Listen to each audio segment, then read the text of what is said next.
Half girlfriend novel part 4। हे, उसकी आवाज़ से मैं चौंका। मैं कॉलेज के नोटिस बोर्ड को पढ़ रहा था। मैंने मुड़कर देखा। मैंने दुआ मांगी थी कि ऐसा ही हो। मेरी उससे एक बार फिर मुलाकात हो चुकी थी। उसने ब्लैक स्किन टाइट जीन्स और black and white striped T shirt पहन रखी थी।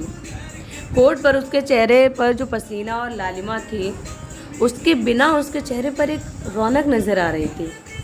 उसने पिंक लिप ग्लास लगा रखा था और उसके होठों पर छोटे छोटे कतरे चमक रहे थे।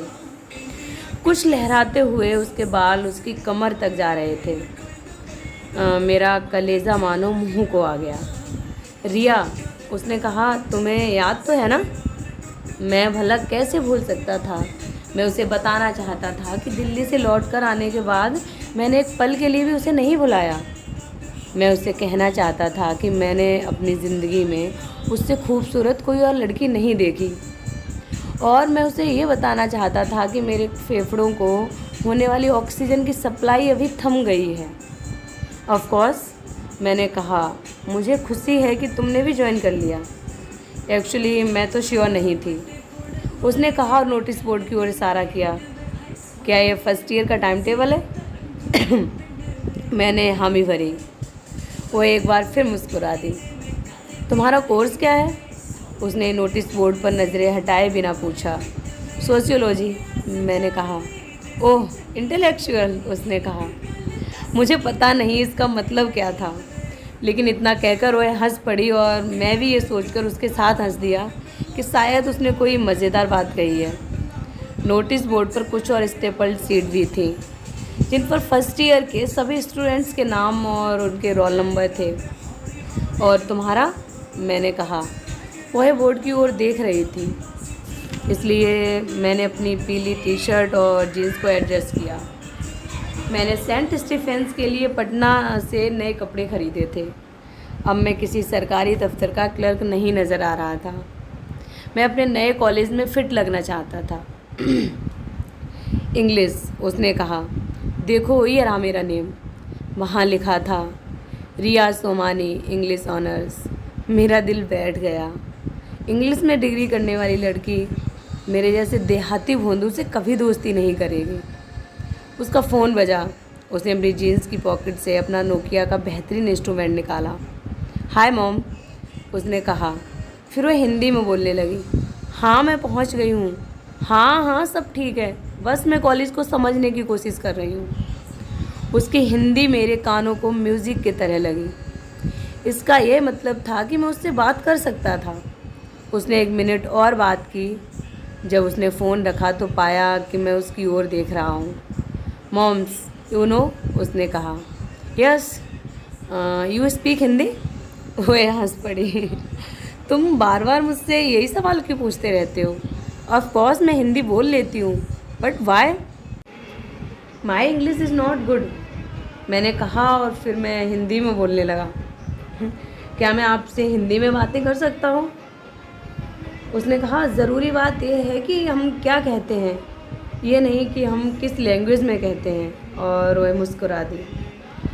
कुछ लोग कहते हैं कि कोई एक ख़ास लम्हा होता है जब हमें किसी से प्यार हो जाता है।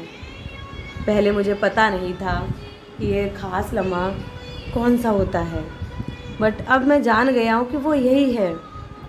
शायद मुझे उससे प्यार करने के लिए थोड़ा और इंतज़ार करना चाहिए था, लेकिन मैं जानता था कि इसकी कोई तुक नहीं। मेरा अपनी फीलिंग्स पर कंट्रोल नहीं रह गया था। लिहाजा कॉलेज में मैं पहले ही दिन मुझे प्यार हो गया था। एक बेहतरीन बास्केटबॉल खिलाड़ी, इंग्लिश लिटरेचर की स्टूडेंट, दुनिया की सबसे खूबसूरत लड़की, शानदार आईब्रोज की मल्लिका और कमाल की लाइंस बोलने वाली रिया सोमानी। रिया सोमानी ने मेरे दिल को उसकी आरामगाह में से झपटकर हासिल कर लिया था। जाहिर है मैं इसका इजहार नहीं कर सकता था। ना तो मुझ में इतना साहस था और ना ही ये कोई बहुत स्मार्ट आइडिया था। हम कॉरिडोर से होकर अपनी अपनी क्लास की ओर बढ़ने लगे। मुझे और 2 मिनट के लिए उसका साथ मिला। तुम्हारी यहाँ किसी से दोस्ती हुई? उसने पूछा। नहीं तो, मैंने कहा। और आप? स्टीफेंस में मेरे स्कूल के कुछ क्लासमेट्स हैं। प्लस मैं दिल्ली की हूँ, तो बाहर भी मेरे कई दोस्त हैं। आई होप मैं एडजस्ट कर पाऊँगा। मैंने कहा, मैं तो यहाँ खुद को बहुत बेगाना सा महसूस करता हूँ। ट्रस्ट में, अपना तो यहाँ किसी को भी नहीं लगता। उसने कहा, तुम्हें कौन सा रेस्टोरेंट दिया गया है? रुद्र, मैंने कहा। और तुम्हें? ये लोग दिल्ली वालों को रेजिडेंस नहीं देते। अनफॉर्चुनेटली मैं डेस्क की हूँ, उसने कहा। डे स्कॉलर्स के लिए डेस्क की एक कॉमन टर्म है। मेरा क्लासरूम आ गया, लेकिन मैंने उसे अनदेखा कर दिया। मैं उसका क्लासरूम आने तक उसके साथ चलना चाहता था। ओह, ये रही मेरी क्लास, उसने कहा। और तुम्हारी? मैं ढूंढ लूँगा। गो अहेड, मैंने कहा। वह मुस्कुरा दी और मुझे गुड बाय वेव किया। मैं उससे पूछना चाहता था कि वह क्या मेरे साथ कॉफ़ी पीने चलेगी, लेकिन पूछ न सका। मैं हाफ कोर्ट से लगातार 3 बार बास्केट को शूट कर सकता था, लेकिन एक लड़की से मेरे साथ कॉलेज कैफेटेरिया तक चलने को नहीं कह सकता था। बास्केटबॉल अचानक ही मेरे मुंह से निकल गया। व्हाट? मेरे साथ खेलना चाहोगे? मैंने तेज़ी से खुद को संभालते हुए कहा। तुम्हारे साथ? Will you kick my? Yes, उसने कहा और हंस पड़ी। मुझे पता नहीं था कि उसे ऐसा क्यों लगता था कि मैं ऐसा कुछ करूँगा, और उसे मुहावरा क्यों लगा। गो अहेड, मैंने कहा। वह मुस्कुरा दी और मुझे गुड बाय वेव किया। मैं उससे पूछना चाहता था कि क्या वह मेरे साथ कॉफ़ी पीने चलेगी, लेकिन पूछ न सका। मैं हाफ कोर्ट से लगातार 3 बार बास्केट को शूट कर सकता था, लेकिन एक लड़की से मेरे साथ कॉलेज कैफेटेरिया तक चलने को नहीं कह सकता था। बास्केटबॉल अचानक ही मेरे मुंह से निकल गया। व्हाट? मेरे साथ खेलना चाहोगी? मैंने तेज़ी से खुद को संभालते हुए कहा। तुम्हारे साथ? You will kick my? Yes, उसने कहा और हंस पड़ी। मुझे पता नहीं था कि उसे ऐसा क्यों लगा कि मैं ऐसा कुछ करूँगा, और उसे मुहावरा क्यों मज़ेदार लगा। फिर भी मैं उसके साथ हंसी में शामिल हो गया। तुम अच्छा खेलती हो, मैंने उससे कहा। अब हम उसकी क्लासरूम के दरवाजे पर खड़े थे। ओके, शायद कुछ दिनों बाद, पहले हम अपनी क्लासेस में सेटल हो जाएं, उसने कहा। You are good, really good, उसने टॉवेल से अपना चेहरा पोंछते हुए कहा। हमने एक हाफ कोर्ट गेम खेला था। मैंने उसे 20-9 से हरा दिया था। मैं तो होपलेस हूँ, उसने कहा और अपनी पानी की बोतल से घूंट पिया। उसने एक फिटेड स्लीवलेस वाइट टॉप और पर्पल शॉर्ट्स पहने थे। ऐसी बात नहीं है, बस तुम्हें थोड़ी प्रैक्टिस की दरकार है, मैंने कहा। पानी पीकर उसने खाली बोतल को हिलाया।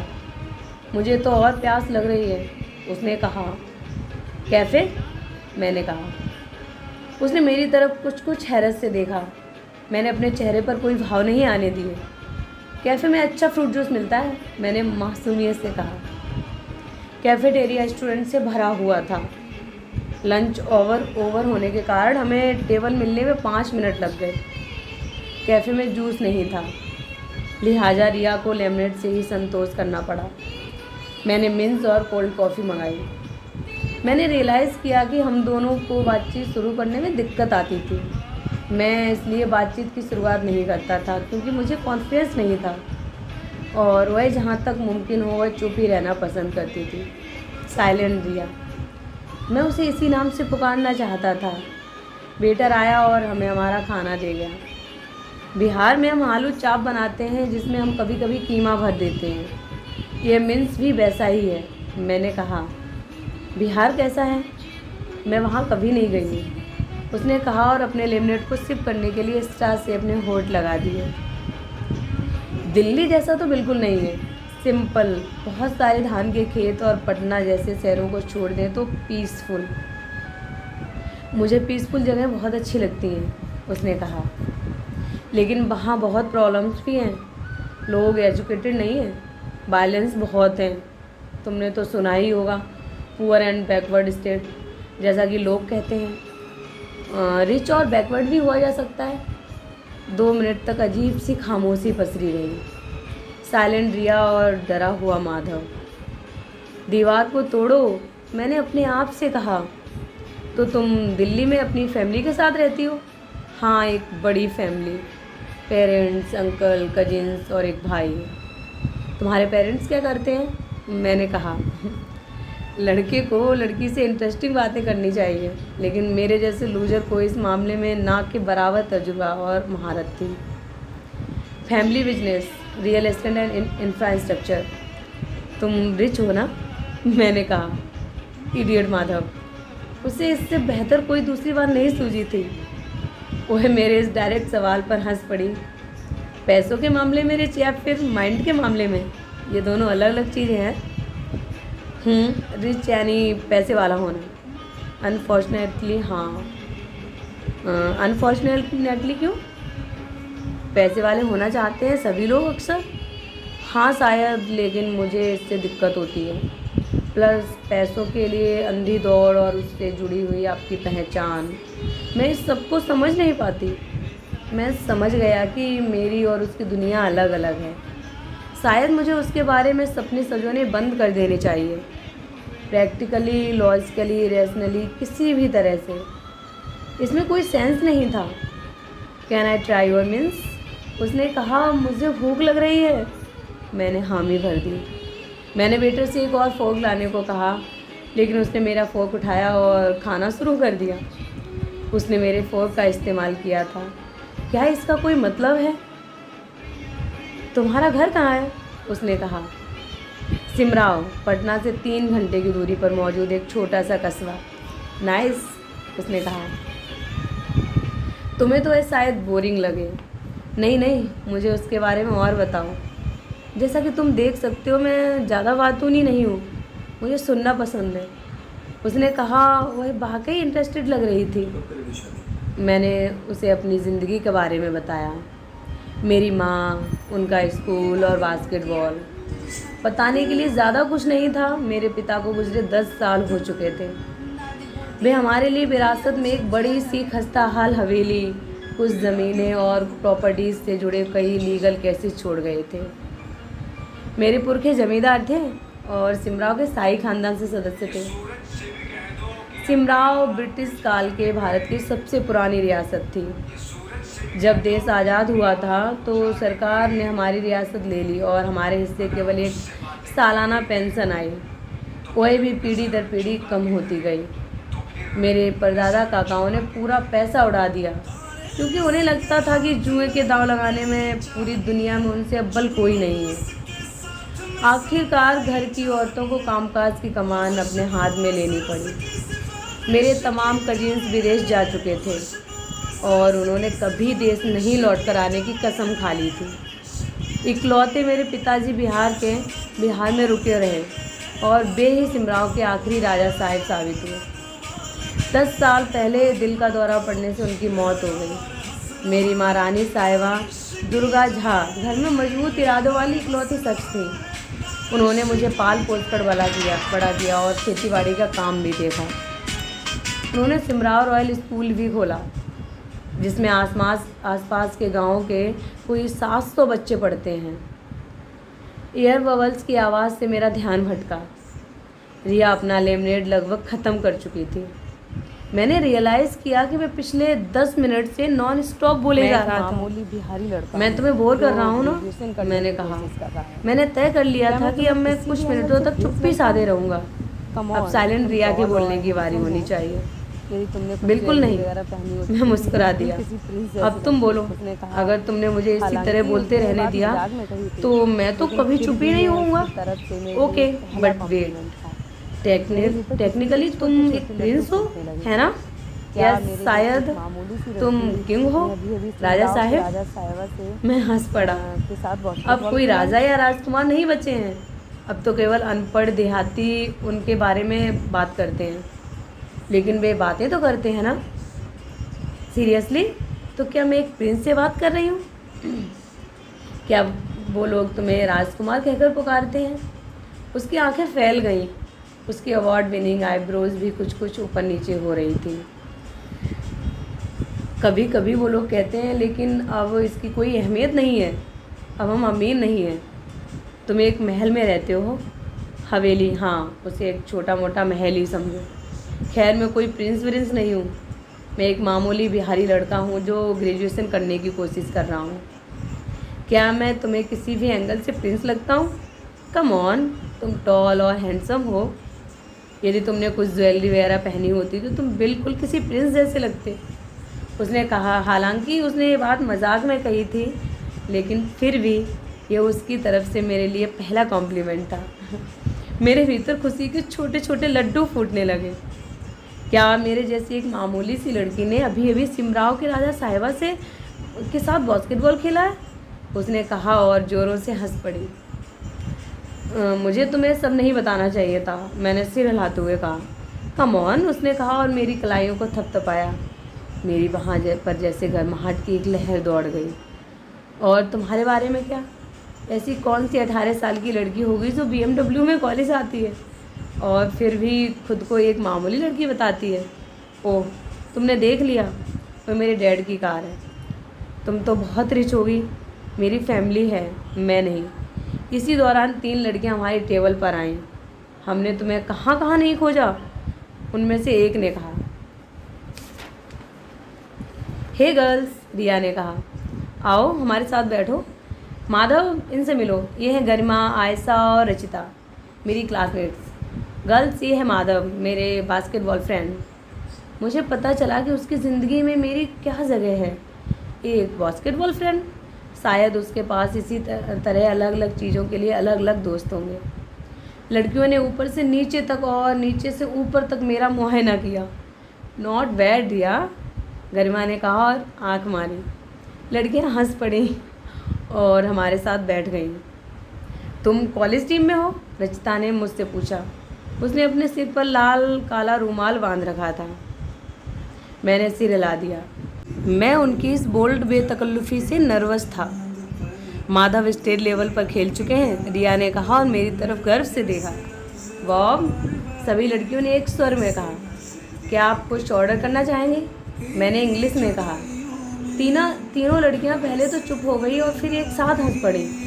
मैं समझ गया कि वे मुझ पर हंस रही हैं। मैंने इंग्लिश में वह वाक्य कुछ इस तरह बोला था, would you like to order anything? मुझे पता नहीं था कि इस तरह से इंग्लिश बोलना इतना बड़ा गुनाह साबित हो जाएगा। What happened? मैंने कहा। नॉट ए थिंग, गरिमा ने कहा और उठ खड़ी हुई। थैंक्स माधव, हमने अभी अभी लंच किया है। हे रिया, लेट्स कैच अप लेटर। या तीनों लड़कियां चली गईं। हमने उन्हें गुड बाय वेव किया। क्या हुआ रिया? मैंने कहा। दे आर डिडजी, फॉरगेट देम, उसने कहा। डिडजी? Silly and stupid. एनीवे, अब मुझे भी चलना चाहिए, मेरा ड्राइवर आ गया होगा। हम कैफेटेरिया से निकलकर मेन गेट तक आए। वहाँ उसकी डार्क ब्लू BMW उसका इंतज़ार कर रही थी। मैं तो तुम्हारा बास्केटबॉल फ्रेंड हूँ। जैसे ही हम कार के पास पहुँचे मैंने कहा, वेल हाँ, और मेरे लेमनेड और मिस फ्रेंड भी। टी फ्रेंड बनने के बारे में क्या ख्याल है? श्योर। वह कार में बैठ गई। उसने गुड बाय कहा और खिड़की का शीशा नीचे किया। या फिर मूवी फ्रेंड? हम क्या? इस बारे में सोचना पड़ेगा। क्या सोचना पड़ेगा? यही कि अगर मैं ना कह दूं तो कहीं सजादे साहब मुझे सजाए मौत का ना सुना दे। मैं हंस पड़ा। हो सकता है। सी यू लेटर प्रिंस, उसने कहा और कार चल दी। पता नहीं मैं सचमुच का प्रिंस था या नहीं, लेकिन मुझे तो अपनी प्रिंसेस मिल गई थी। हाफ गर्लफ्रेंड का जो 5th पार्ट है बहुत ही ज़्यादा इंटरेस्टिंग है। उसमें क्या 3 महीने बाद की माधव और रिया की स्टोरी स्टार्ट हो रही है। अभी तो बस थोड़ी थोड़ी शुरुआत, उसमें रियल लव स्टोरी शुरू हो रही है, तो आप उसे ज़रूर सुनिएगा।